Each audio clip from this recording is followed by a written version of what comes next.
schedule that measures monetary efficiency gains here with the other schedule.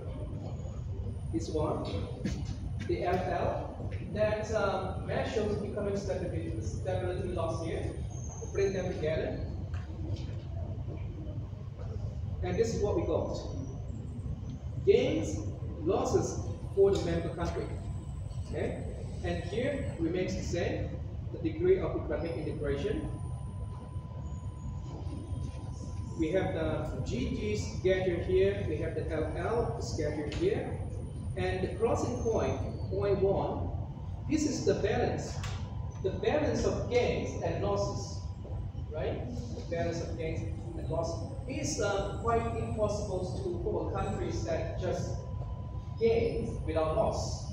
That's not really possible. It means if you want to gain something, you need to lose something. That's normal. There is a saying calling no pain, no gain, right? Okay. So for a country to gain, it must incur some losses.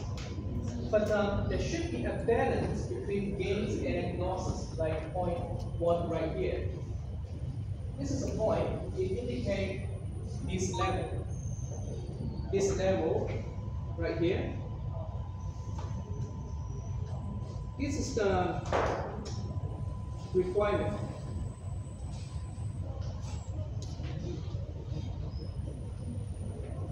That means if you want to join the Eurozone, the question is, can this country integrate up to this level?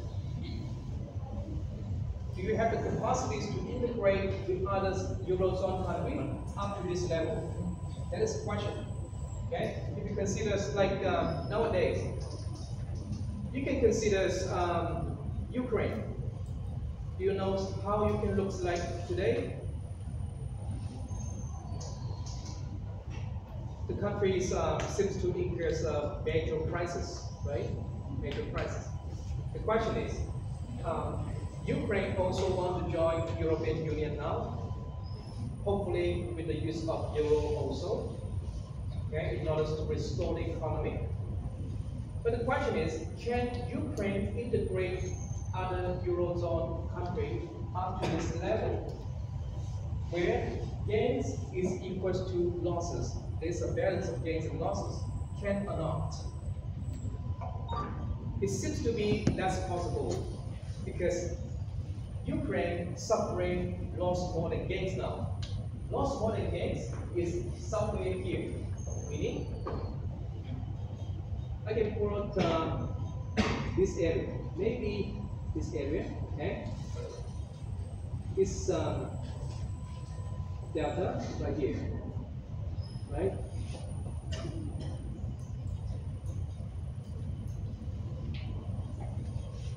Right. At this point, at this level, losses is higher than gains. Now Ukraine seems to be here. Ukraine seems to be here. This country can only integrate up to this level with a lot of losses compared to gains. Okay? The blue one measure losses. The red one measure gains. Right here, this country can only suffer more loss than gains. So the question is, if this is the requirement, but Ukraine is only here, can Ukraine be accepted to this Eurozone? No, because Ukraine does not have the capacity, does not have the ability to integrate unto this level. Because if you want to integrate unto this level, the country must be able to show that it can make a balance between gains and loss at this point, right? Ukraine is one example. There could be other European countries or Europe countries that want to join the Eurozone, but they can't integrate right here. Now, what about the countries can integrate up to this point? if the countries can integrate right here, for example, right here,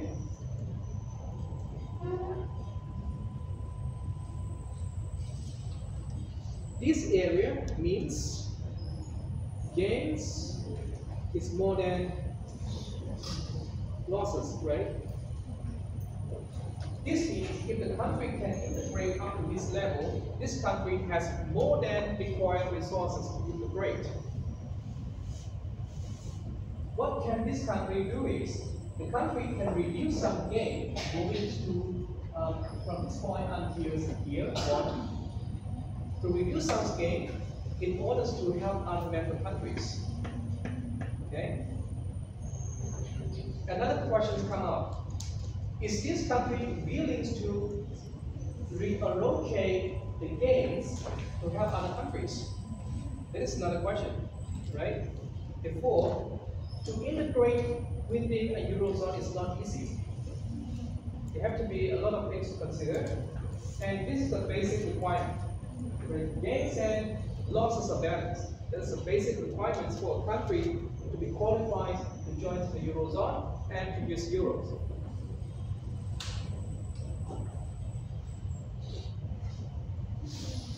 Okay, one more concept here.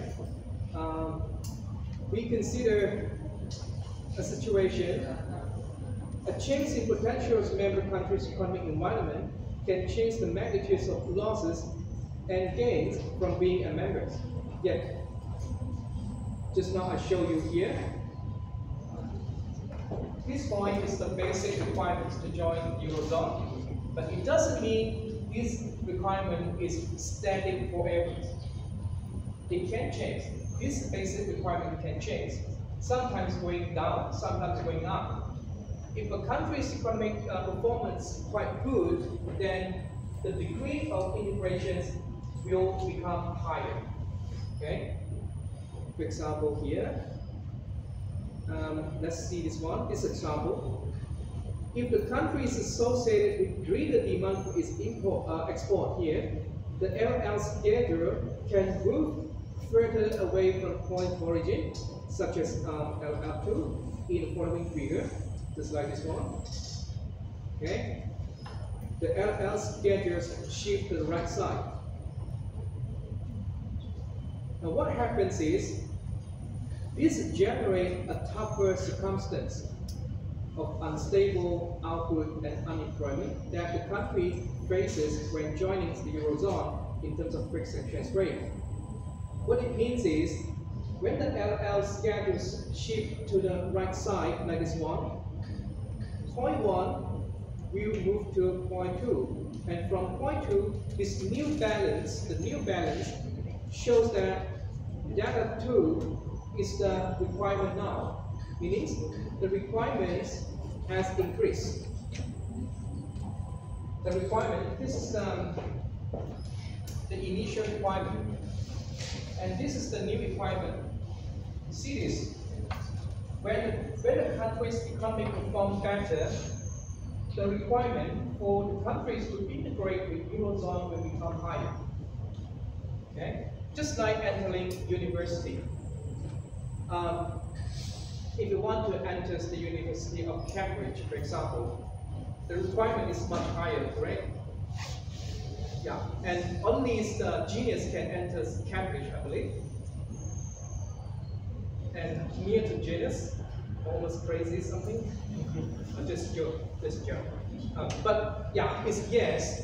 If you want to enter the top university, the requirement is much higher, correct? Compared to others ordinary university. And the same happens to the Eurozone. If a country is that perform particularly well in terms of economic performance, the requirement for that country to join with the European Union will become higher. Because they need these stronger countries to help other member countries. Okay? That is the requirement. Right. Okay, finally, let's do a quick revision. Well, to be honest, I can't wait to see your presentations tomorrow. Where's the locations again, Safian? Do you remember? Before we finish this revision, can you remind me where's the locations of our presentation?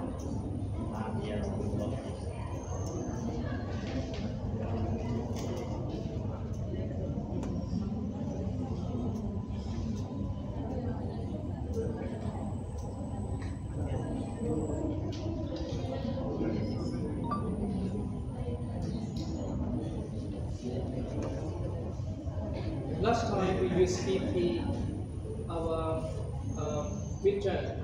Our midterm we used BT 11 and 10, correct? 11 and 10. Yeah. Have I stated values on Smart 3?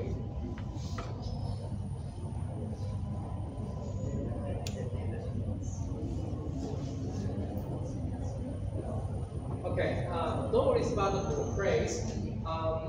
I will inform on Smart 3 later, okay, this afternoon. You can check which classroom we will use to do the presentation tomorrow, right? And maybe right here, because usually from 2 to 4 on Wednesday, this classroom belongs to mine. Usually because tomorrow I don't have class here. And you can use this one.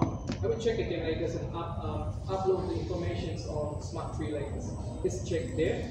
Okay, question 1. Optimal currency area is where exchange rate is practiced. What is this? Optimum currency area is where exchange rate is best practice. Yeah, Shaswani, any?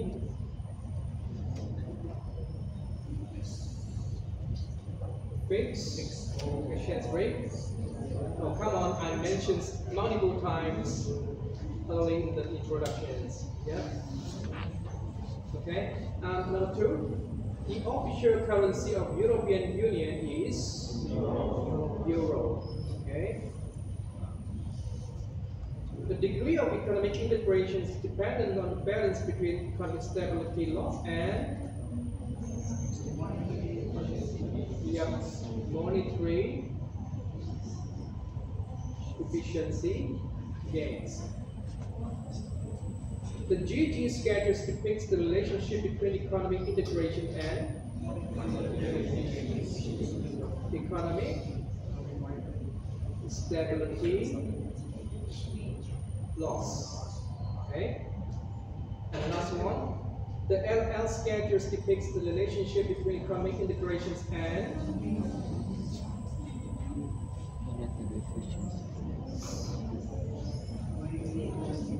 what is the problem? The balance. Okay. Okay. So this one is supposed to be here, economic stability. Loss. And this one is right. Okay. Monetary efficiency gains.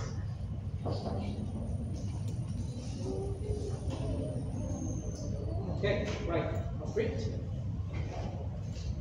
That's all for today's topic. And let's see you again tomorrow, right? Okay, thank you so much and goodbye.